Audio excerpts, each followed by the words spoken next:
Today, I want to talk about a small book with a surprisingly big message.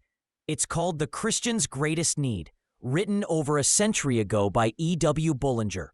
Bullinger asked a simple question: why are believers so tired? Why does the Christian life feel like constant effort, trying to trust God more, trying to surrender more completely, trying to be willing enough? And his answer was unexpected. Our greatest problem is not weak faith. It's not a lack of commitment.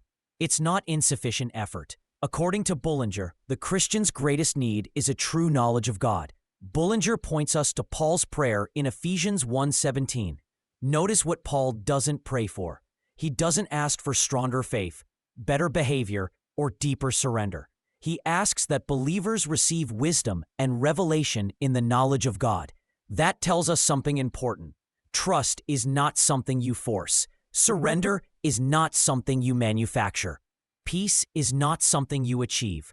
We don't struggle to trust people we truly know. When someone's character is proven, trust comes naturally. So if trusting God feels difficult, Bullinger says the problem isn't trust, it's knowledge. Bullinger explains that most spiritual frustration comes from looking inward. We examine ourselves, we monitor ourselves, we try to become willing enough for God's will. Even surrender becomes a task. And Bullinger says this kind of spirituality produces nothing but exhaustion. Trying to surrender by effort is like tying artificial flowers onto a living plant. It may look spiritual, but it has no life, no fragrance, and no fruit. Real trust doesn't come from focusing on ourselves. It comes from seeing God as He truly is. When God is known, everything changes. Prayer changes. We stop praying as though we care more than God does or understand better than God does. We still ask, but we release responsibility. Worship changes. It stops being about preference or performance and becomes rooted in truth. Daily life changes.